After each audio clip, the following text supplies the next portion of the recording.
Livro 2 Conversando com Deus. Capítulo 3.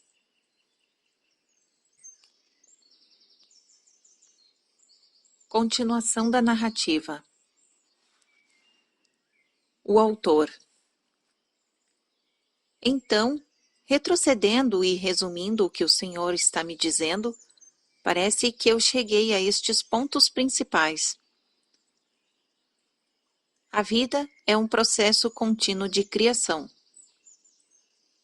Um segredo de todos os mestres é parar de mudar de ideia, continuar a escolher a mesma coisa. Não aceitar um não como resposta. Nós fazemos acontecer o que pensamos, sentimos e dizemos. A vida pode ser um processo de criação ou reação. A alma cria, a mente reage. A alma compreende o que a mente não pode conceber. Pare de tentar descobrir o que é melhor para você, como pode lucrar mais, perder menos, conseguir o que quer, e comece a agir de acordo com o que parece ser quem você é. Seus sentimentos são a sua verdade. O que é melhor para você é a sua verdade. Pensamentos não são sentimentos, mas ideias de como você deveria se sentir. Quando os pensamentos e sentimentos se confundem, fica difícil enxergar a verdade, e ela é esquecida. Para voltar aos seus sentimentos, saia da sua mente e caia em si. Quando você conhecer a sua verdade, viva-a.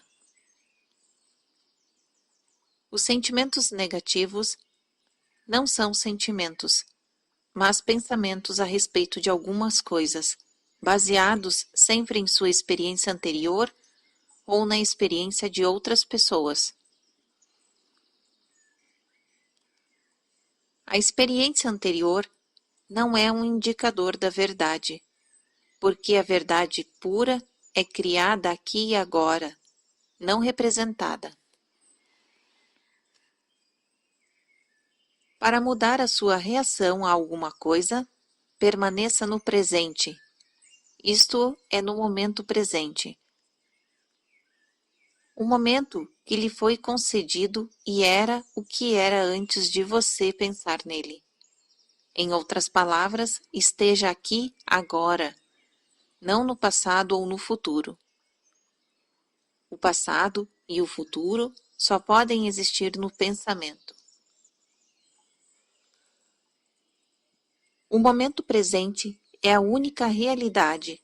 Permaneça nele. Procure e encontrará. Faça o que for preciso para manter a sua conexão com Deus, a divindade, a verdade. Não deixe de lado práticas, preces, rituais, meditações, leituras, escritos, o que quer que funcione para você ficar em contato com tudo o que é. Como eu estou indo até agora? Deus. Muito bem, entendeu. Mas consegue viver com isso? O autor. Vou tentar. Deus. Ótimo. O autor. Sim, agora podemos voltar ao ponto de partida?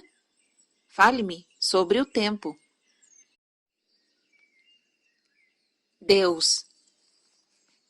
Não há um tempo como o presente. Estou certo de que já ouviu isso, mas não compreendia. Agora compreende. Não há um tempo além deste. Não há um momento além deste.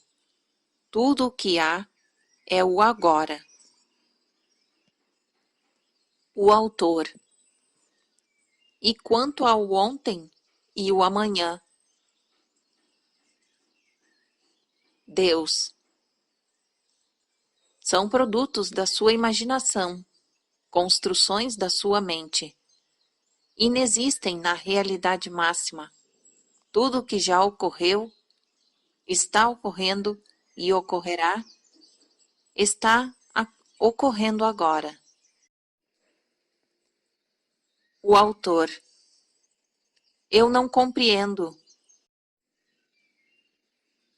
Deus. E não pode compreender, não totalmente, mas pode começar a compreender. E tudo o que é preciso aqui é uma compreensão inicial. Então, apenas ouça. O tempo não é um contínuo. É um elemento de relatividade que existe verticalmente e não horizontalmente. Não pense nele como uma coisa da esquerda para a direita, a chamada linha de tempo que parte do nascimento para a morte para cada indivíduo e de algum ponto finito para o universo. O tempo é uma coisa que vai para cima e para baixo. Pense nele como um fuso, representando o momento eterno do agora. Agora, imagine folhas de papel no fuso, uma em cima da outra. Estes são os elementos do tempo, cada elemento separado e distinto, e contudo existindo simultaneamente. Todos os papéis no fuso de uma vez, tanto quanto sempre haverá, tanto quanto sempre houve. Há apenas um momento, o momento eterno do agora. É agora que tudo está acontecendo, e eu sou glorificado. Não existe espera para a glória de Deus. Eu fiz isso, assim porque simplesmente não podia esperar. Estava tão feliz em ser quem sou, que não podia esperar para manifestá-lo em minha realidade. Então, pronto, aqui está, aqui e agora em sua totalidade. Isso não tem início e tampouco fim. A totalidade de tudo apenas é. Dentro do é está a sua experiência e o seu maior segredo. Você pode mover-se para a consciência dentro do é, para qualquer tempo ou lugar que escolher. O autor. Quer dizer que podemos viajar através do tempo? Deus. Nada é mais velho do que nada. Eu criei tudo de uma vez, e tudo existe agora. A experiência de mais velho e mais jovem, a qual você refere, tem a ver com os níveis de consciência de uma determinada alma, ou aspectos do ser. Todos vocês são aspectos do ser, simplesmente partes do que é. Cada parte tem a consciência do todo. Cada elemento leva a sua marca.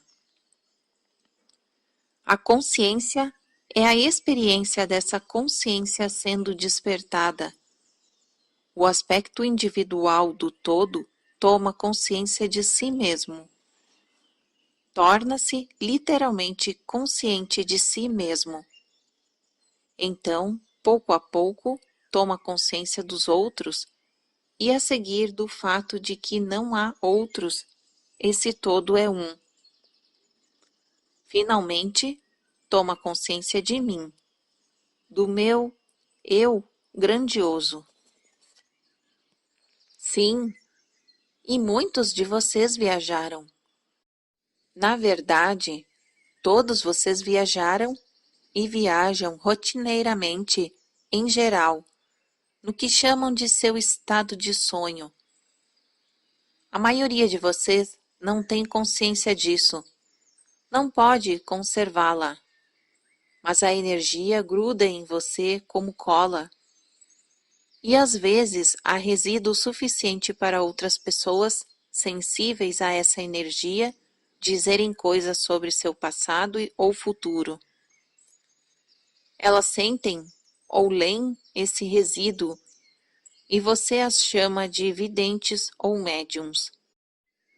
Às vezes há resíduo suficiente para até mesmo você, em sua consciência limitada, dizer: estive aqui antes. Todo o seu ser subitamente se agita com a sensação de que tudo isso foi feito antes. O autor. Puxa vida, o Senhor realmente gosta de si mesmo, não é? Deus. Déjà vu. Você não gosta? Sim. Ou quando você conhece uma pessoa, aquela sensação maravilhosa de que a conhece há muito tempo, uma eternidade. Essa é uma sensação espetacular. E esse é um sentimento verdadeiro. Você conhece essa alma há uma eternidade. A eternidade é uma coisa do momento atual. Então você frequentemente olhou para cima ou para baixo de seu pedaço de papel no fuso e viu todos os outros pedaços. E se viu lá, porque uma parte sua está em todas as partes. O autor. Sim, sim, acho o Senhor ótimo. Deus. Eu concordo, e eu acho que você é ótimo. Esse é o único ponto em que você e eu discordamos. Você não se acha ótimo. O autor. Como posso me achar quando vejo todos os meus lados fracos e os meus erros, todas as minhas imperfeições? Como é possível? Deus. Eu lhe digo que a imperfeição não existe. Eu lhe digo que você sempre esteve, está e estará. Nunca houve um tempo em que não esteve, e nunca haverá. O autor. Eu gostaria que isso fosse verdade. Mas espere. E quanto ao conceito de almas velhas? Algumas almas são mais velhas do que outras? Deus. E é. Uma árvore não é menos perfeita do que uma planta nova. Uma criança pequena não é menos perfeita do que um adulto. É a perfeição em si, porque não pode fazer ou não conhece uma coisa. Isso não a torna de algum modo menos perfeita. Uma criança comete erros. Ela fica em pé, dá os primeiros passos, cai. Fica em pé de novo, um pouco vacilante. Agarra a perna de sua mãe. Isso torna a criança imperfeita? Eu lhe digo que é justamente o oposto. Essa criança é a perfeição em si totalmente adorável. Você também é. Depende do que você está tentando fazer. O autor. Está bem, eu entendi. Mas isso não torna as coisas boas. Às vezes é preciso fazer coisas ruins para atingir um bom fim. Deus. Mas a criança não fez nada de errado.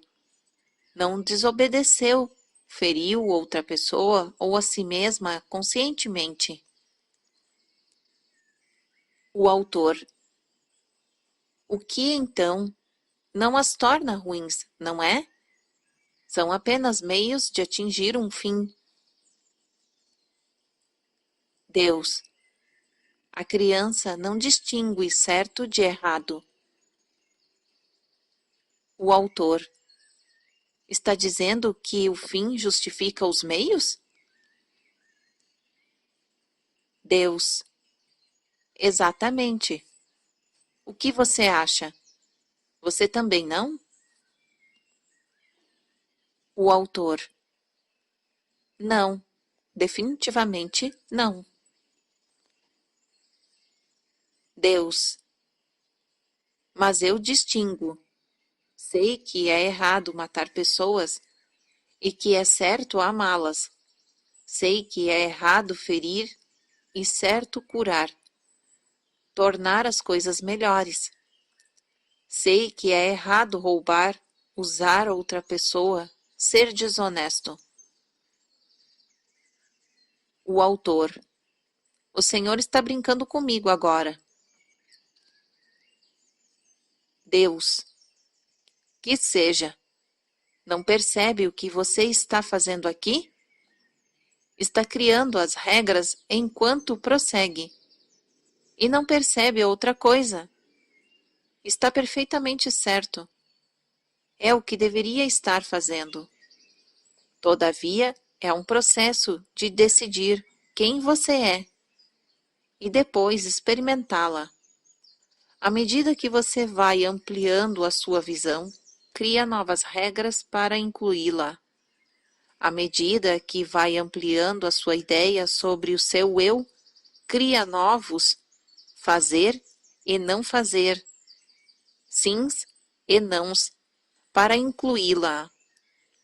Esses são os limites para conter algo que não pode ser contido.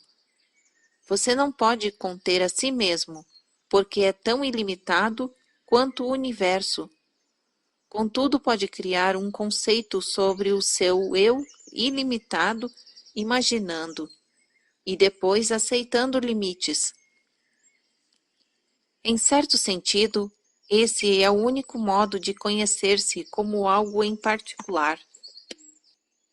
O que é infinito é infinito. O que é ilimitado é ilimitado. Não pode existir em alguma parte porque está em toda a parte. Se está em toda a parte, não está em lugar em particular. Eu poderia dar-lhes exemplo de quando essas coisas erradas estariam certas. De forma alguma, só estou sendo realista.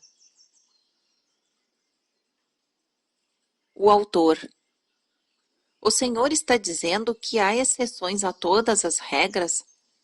Então eu concordo. Deus. Se houver exceções a uma regra, então isso não será uma regra. O autor. Então está me dizendo que não é errado matar, ferir e roubar? Deus. Deus está em toda a parte, portanto, não está em lugar em particular, porque para estar em um lugar em particular, teria de não estar em outro, o que não é possível para ele. Há apenas uma coisa que não é possível para Deus: não ser Deus. Ele não pode não ser, tampouco pode não ser como ele mesmo.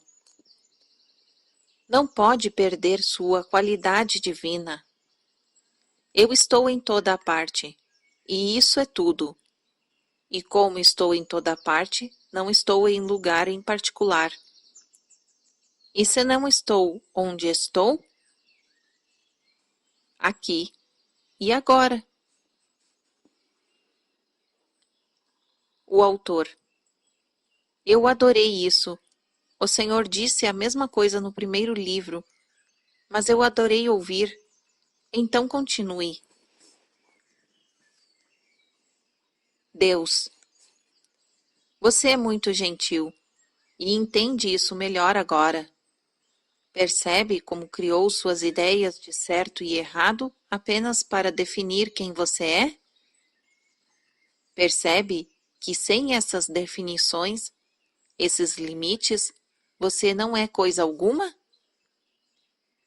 E percebe que, como eu, fica mudando os limites quando muda as suas ideias de quem você é?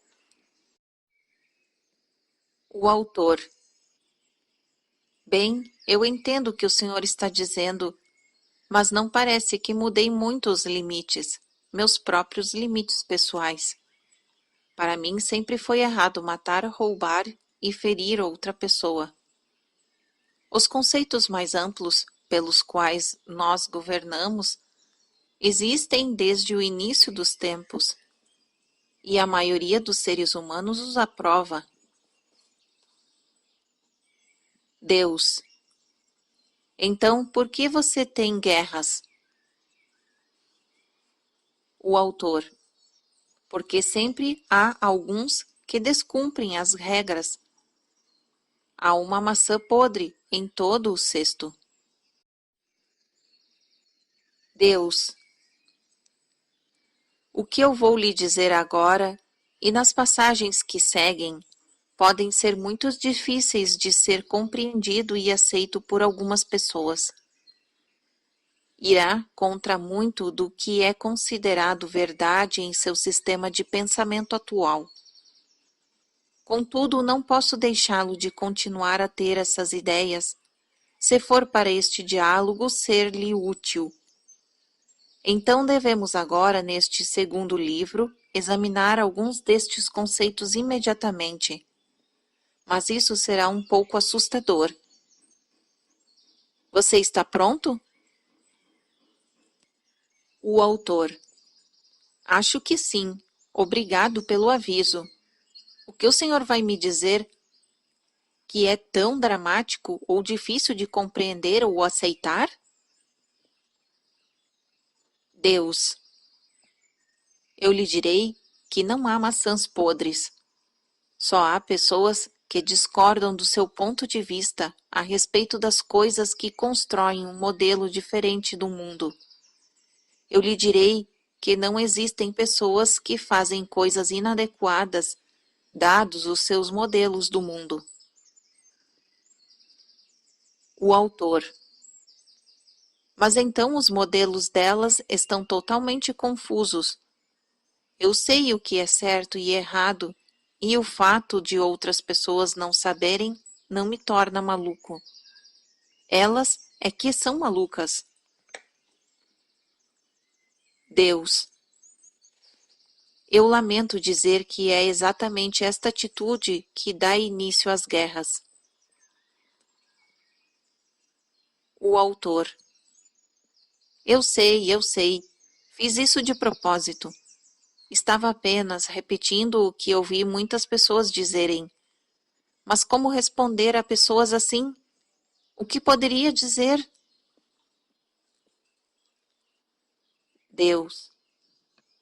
Você poderia dizer-lhe que as ideias das pessoas de certo e errado mudam e têm mudado repetidamente de cultura para cultura, época para época, religião para religião, lugar para lugar, até mesmo de família para família e de pessoas para pessoas. Poderia salientar que o que muitas pessoas consideravam certo em uma época, como por exemplo queimar pessoas na fogueira pelo que era considerado bruxaria, é considerado errado hoje. Poderia dizer-lhes que uma definição de certo e errado é uma definição estabelecida não só pela época, como também pela simples geografia. Poderia fazê-las notar de algumas atividades em seu planeta, como por exemplo a prostituição. São ilegais em um lugar, ilegais em outro, a apenas alguns quilômetros dali. E, portanto, se uma pessoa é julgada como tendo feito algo errado, não é uma questão do que ela realmente fez, mas de onde fez. Agora eu vou repetir algo que disse no livro 1 e que sei que foi muito, muito difícil para alguns compreenderem. Hitler foi para o céu. O autor. Eu acharia difícil aceitar isso. Deus. Você acha que a vida na Terra é melhor do que a vida no céu? Eu lhe digo que no momento de sua morte, você sentirá a maior liberdade, a maior paz, a maior alegria e o maior amor que já sentiu. Portanto, deveríamos punir a raposa por atirar o coelho no canteiro? O autor. Eu não estou certo de que as pessoas estão prontas para isso. O Senhor está ignorando o fato de que, não importa o quanto a vida após a morte possa ser maravilhosa, nossas vidas terrenas não deveriam ser abreviadas contra nossa vontade. Viemos aqui para conseguir experimentar e aprender algo, e não é certo nossas vidas serem tiradas por um maníaco com ideias insanas.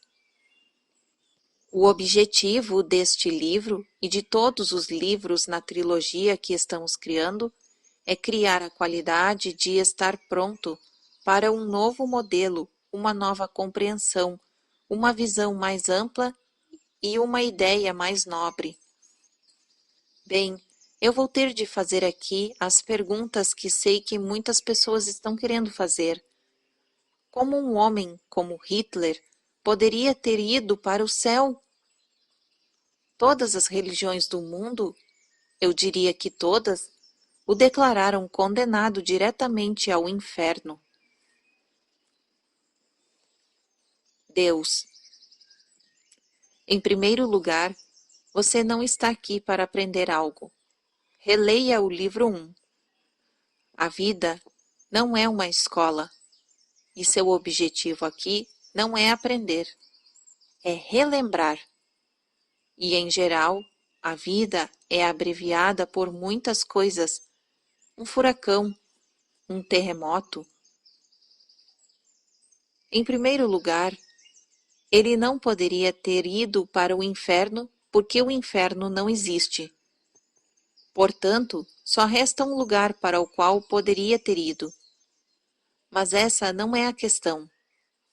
A verdade, a verdadeira questão, é que se os atos de Hitler foram errados, contudo, eu disse repetidamente que não há certo ou errado no universo. Uma coisa não é intrinsecamente certa ou errada, simplesmente é. A sua ideia de que Hitler foi um monstro se baseia no fato de que ele ordenou a morte de milhões de pessoas, correto? O autor. Isso é diferente. O Senhor está falando sobre um ato de Deus. Deus. Todo o evento é um ato de Deus. Você imagina que um evento poderia ocorrer se eu não quisesse? Acha que poderia erguer o seu dedo mindinho se eu escolhesse que não o ergueria? Você não pode fazer nada a que eu me oponha. Contudo, vamos continuar a examinar juntos essa ideia de morte injusta. É errado uma vida ser abreviada por doença? O autor. Obviamente, sim. Errado não é uma palavra que se aplica aqui. Essas são causas naturais. Não é o mesmo que um ser humano como Hitler assassinar pessoas. Deus. E se eu lhe dissesse que o que chama de morte é a melhor coisa que poderia acontecer a alguém? E quanto a um acidente? Um estúpido acidente? O autor. É a mesma coisa. É uma infelicidade, uma tragédia. mas é a vontade de Deus. Nós não podemos examinar a mente de Deus e descobrir por que essas coisas acontecem. Não devemos tentar, porque a vontade de Deus é imutável e incompreensível. Tentar desvendar o mistério divino é ansiar por conhecimento além do nosso alcance. É pecaminoso. Deus. Como você sabe? O autor. Porque se Deus quisesse que nós compreendêssemos tudo, compreenderíamos. O fato de não compreendermos, não podemos compreender, é prova de que essa é a vontade de Deus. Deus. Eu entendo. O fato de você não compreender isso é prova da vontade de Deus. O fato de que isso acontece não é prova da vontade de Deus. O autor. Eu acho que eu não sou muito bom em explicar algumas coisas, mas sei em que acredito. Deus. Você acredita na vontade de Deus e em que Ele é todo-poderoso? O autor. Sim, Deus. Exceto no que diz a respeito a Hitler. O que aconteceu lá não foi a vontade de Deus. O autor. Não. Deus. Como isso é possível? O autor. Hitler contrariou a vontade de Deus. Deus. Como você acha que ele poderia contrariá-la se a minha vontade é toda poderosa? O autor. O Senhor lhe permitiu contrariá-la. Deus. Se eu lhe permiti contrariá-la, então essa foi a minha vontade. O autor. Pareceria ser assim, mas que motivo o Senhor teria? Não, foi a sua vontade ele ter livre-arbítrio. Foi a vontade dele fazer o que fez. Deus. Você está chegando perto no que diz respeito a isso. Muito perto. É claro que está certo. Foi a minha vontade que Hitler tivesse livre-arbítrio e que todos vocês o tivessem.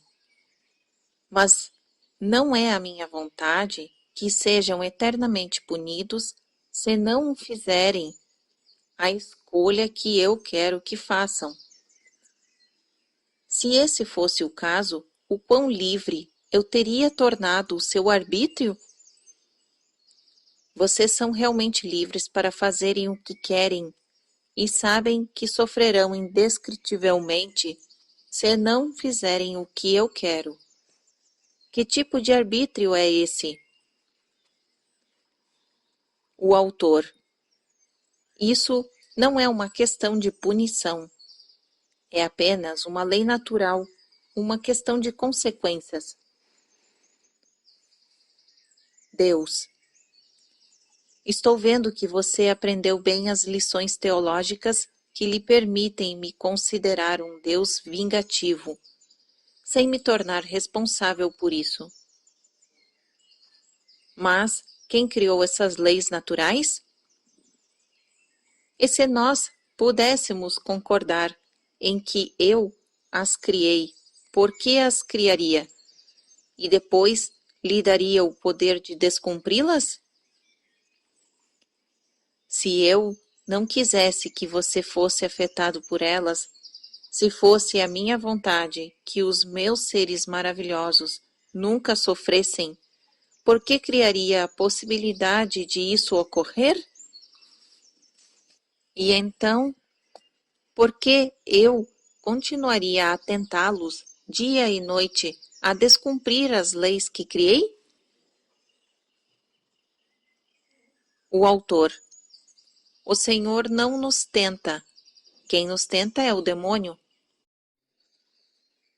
Deus: lá vem você outra vez, eximindo-me de responsabilidades.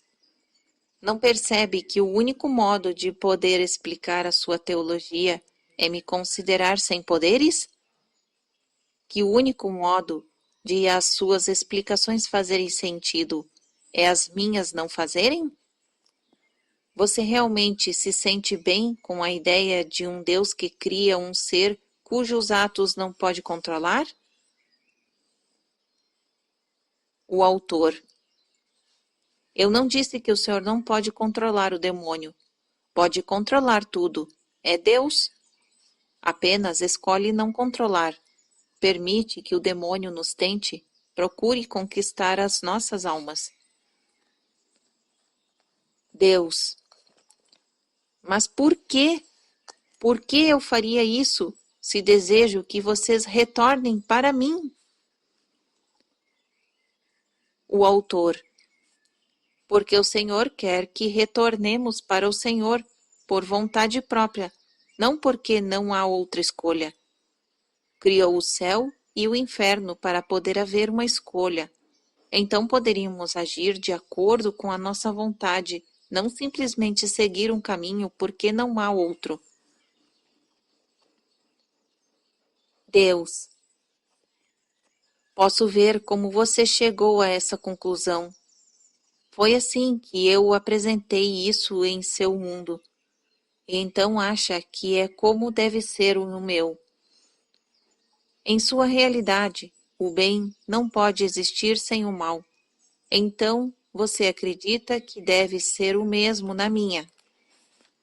Contudo, eu lhe digo que não há mal onde eu sou.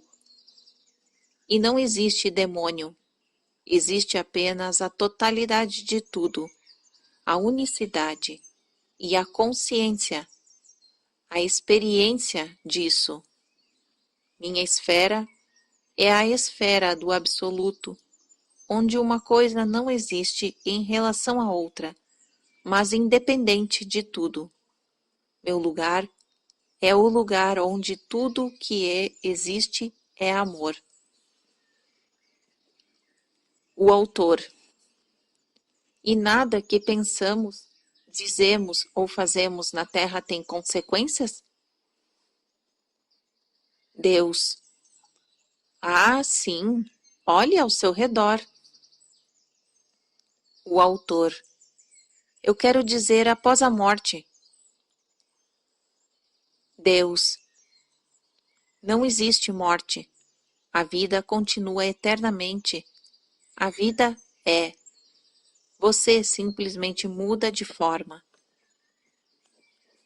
O autor: está bem, que seja, depois que mudamos de forma. Deus: depois que vocês mudam de forma, as consequências deixam de existir.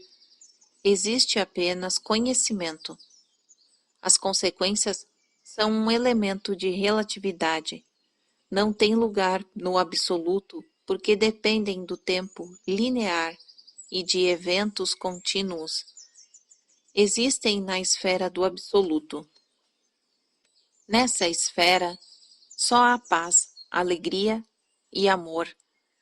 Nela você finalmente tomará conhecimento das boas notícias de que o seu demônio não existe, de que você é quem sempre pensou que era, bondade e amor. Sua ideia de que poderia ser algo mais veio de um mundo exterior insano, fazendo-o agir insanamente. Um mundo exterior de julgamento e condenação. Outras pessoas o julgaram, e a partir de seus julgamentos, você julgou a si mesmo. Agora você quer que Deus o julgue, e eu não o julgarei. E como você não consegue compreender um Deus que não age como os seus seres humanos agiriam, sente-se perdido. Sua teologia é sua tentativa de reencontrar-se. O autor. O Senhor diz que as nossas teologias são insanas. Mas como pode uma teologia funcionar sem um sistema de recompensa e punição? Deus. Tudo depende do que você considera o objetivo da vida e, portanto, da base da teologia. Se você acha que a vida existe como um teste, um período para pôr provas às suas qualidades, verificar se você é digno de suas teologias, então suas teologias começam a fazer sentido. Se você acha que a vida existe como uma oportunidade, um processo através do qual você descobre, relembra que é digno e sempre foi, suas teologias parecem insanas.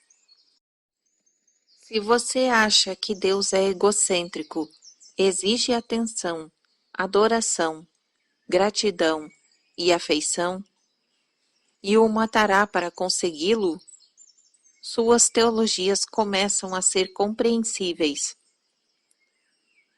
Se você acha que Deus existe sem ego ou necessidades, mas é a fonte de todas as coisas, o centro de toda a sabedoria e amor, suas teologias se desmoronam. Se você acha que Deus é vingativo, ciumento em seu amor, é colérico em sua raiva, então suas teologias são perfeitas. Se você acha que Deus é pacífico, alegre em seu amor e apaixonado em seu êxtase, então suas teologias são inúteis. Eu lhe digo que o objetivo da vida não é agradar a Deus, é saber recriar quem você é. Ao fazer isso, você realmente agrada a Deus e também glorifica a ela. O autor. Por que diz ela, o Senhor é feminino? Deus. Eu não sou ele ou ela. Ocasionalmente, uso o pronome feminino para tirá-lo de seu pensamento paroquial. Se você achar que Deus é uma coisa, então achará que é outra. E isso seria um grande erro. Hitler foi para o céu por estes motivos. Não existe inferno, portanto, não há outro lugar para ele ir. Seus atos foram o que você chamaria de erros, os atos de um ser não evoluído. E os erros não são puníveis com condenação, mas corrigíveis com uma chance de evolução. Os erros que Hitler cometeu não prejudicaram aqueles cujas mortes ele causou.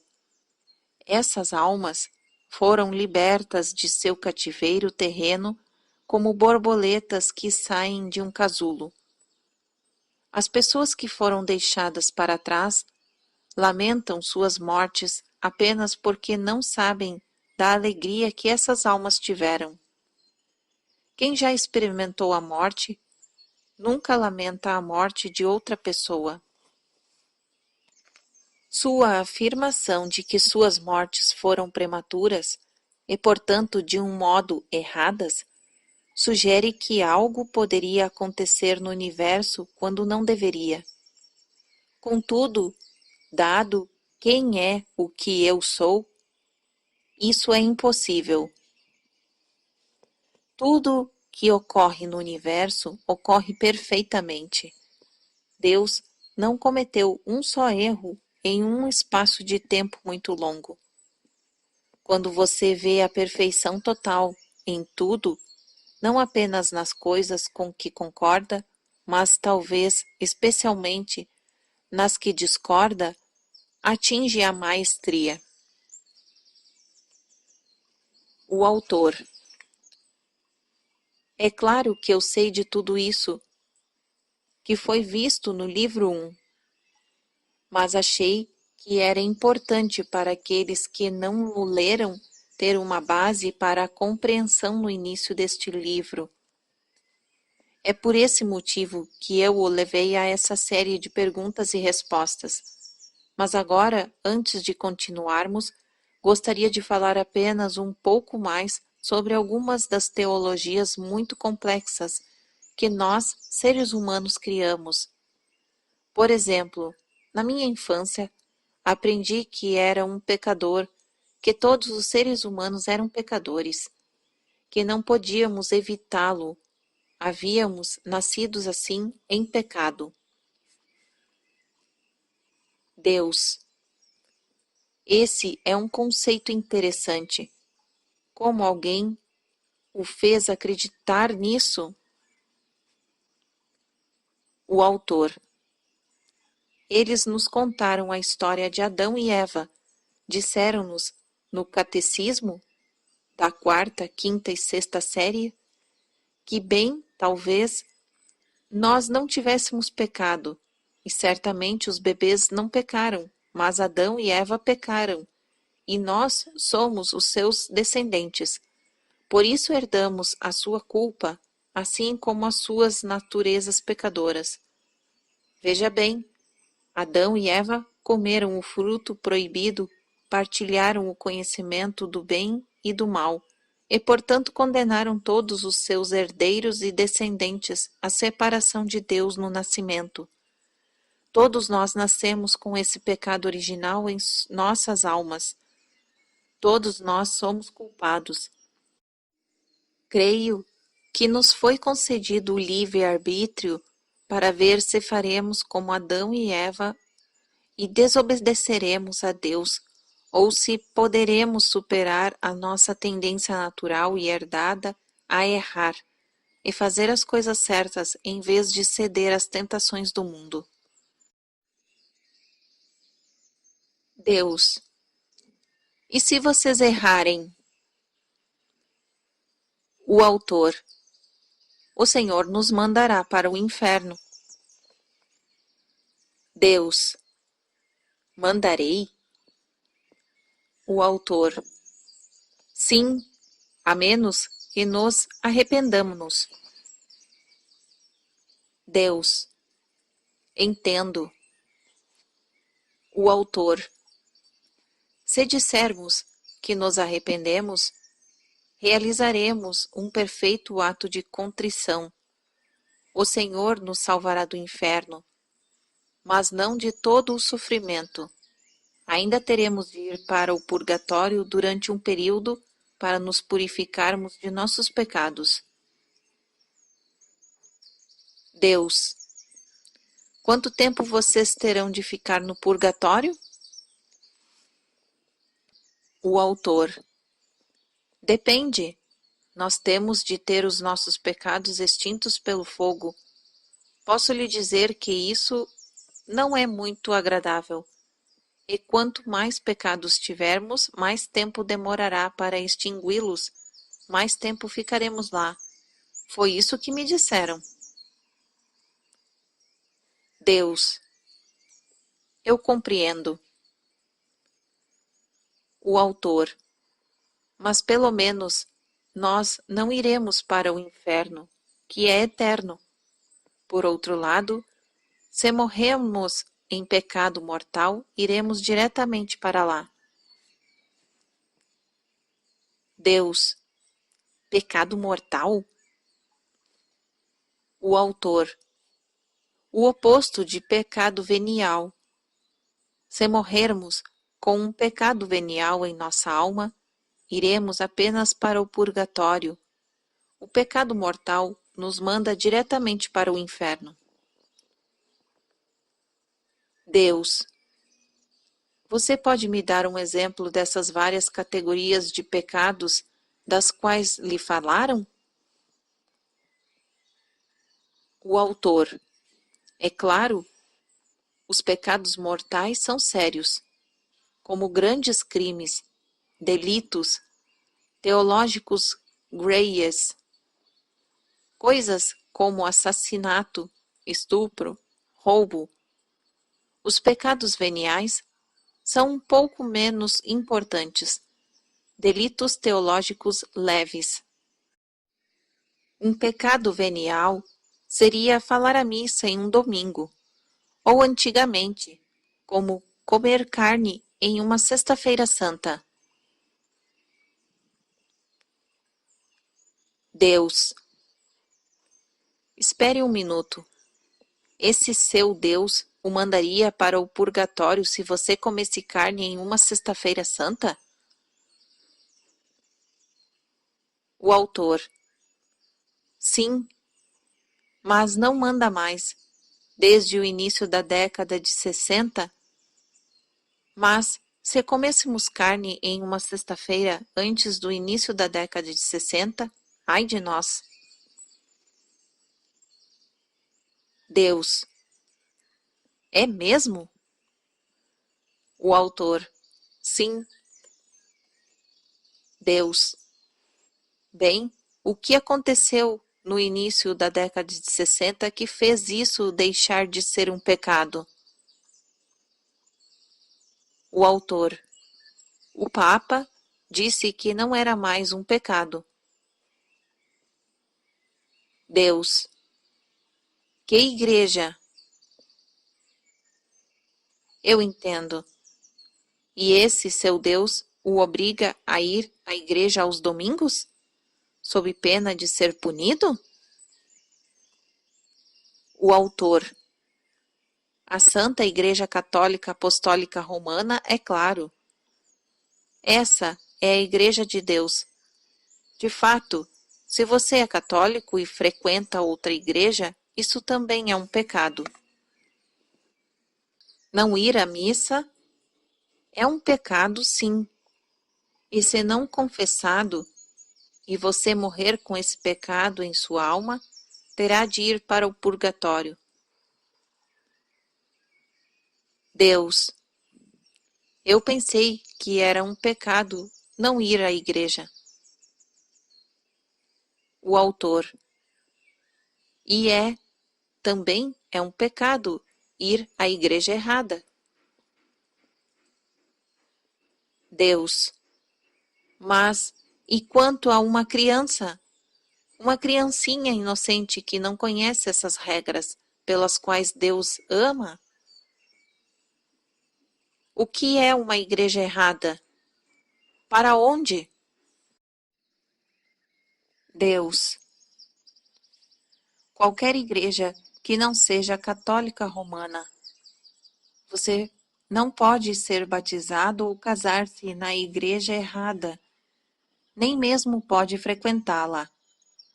Eu sei disso porque quando era jovem, quis ir com os meus pais ao casamento de um amigo. Na verdade, fui convidado a conduzir os convidados a seus lugares, mas as freiras me disseram que não deveria aceitar o convite, porque aquela era a igreja errada. Bem, se uma criança morrer antes de ser batizada na fé, vai para o limbo.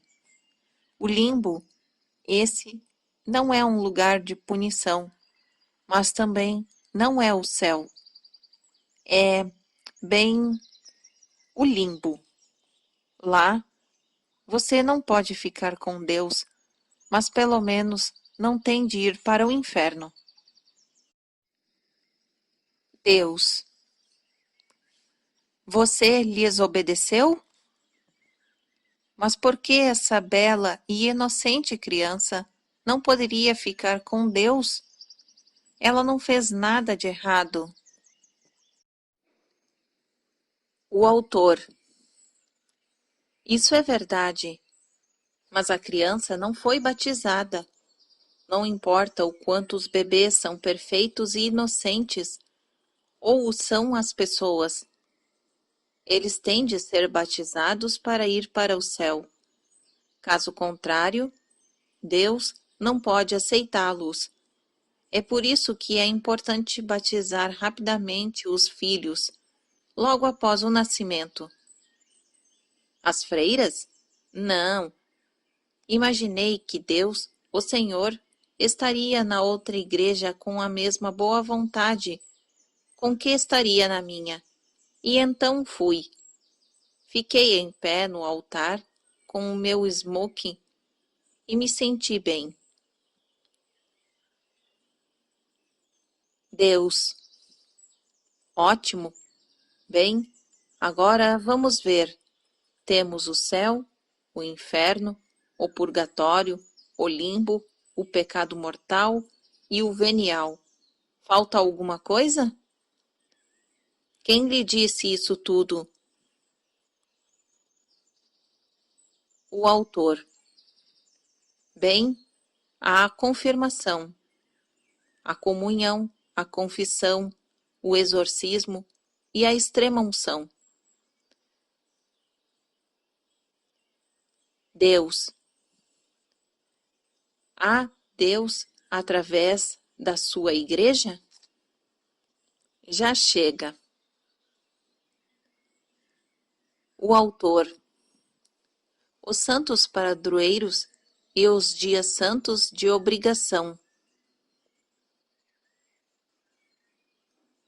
Deus. Todos os dias são santos, todos os minutos são sagrados. Este é um instante sagrado. O autor. Bem, sim, mas alguns dias são realmente santos, os dias santos de obrigação. E nesses dias também temos de ir à igreja. Deus.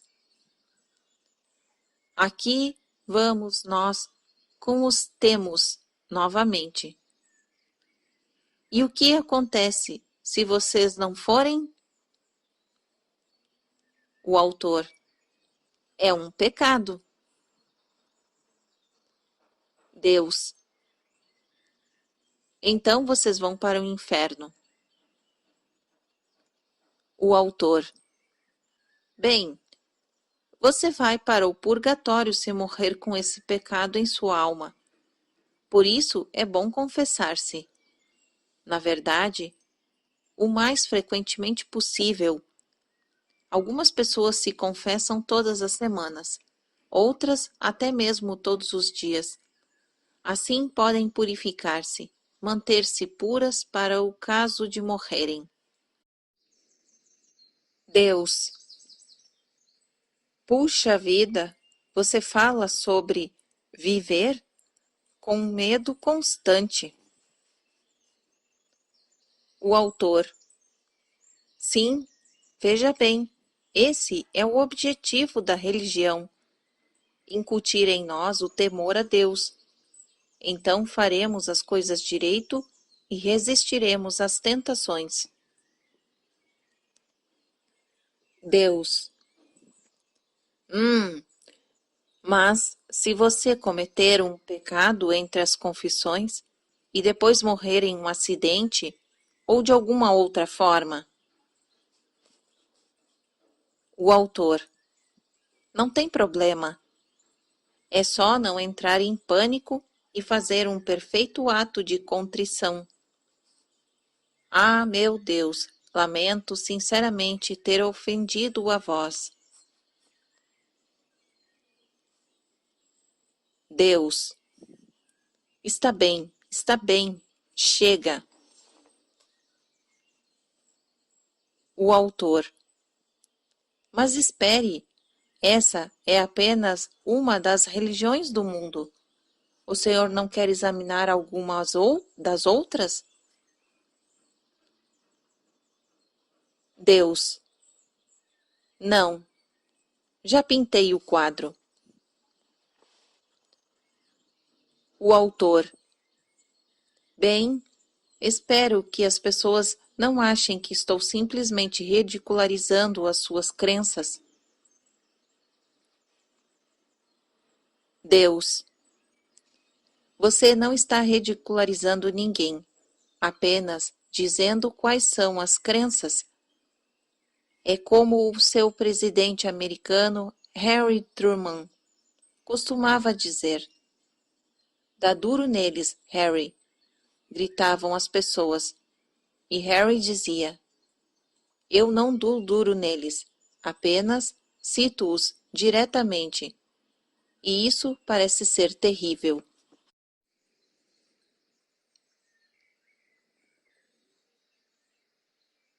Fim do capítulo 3.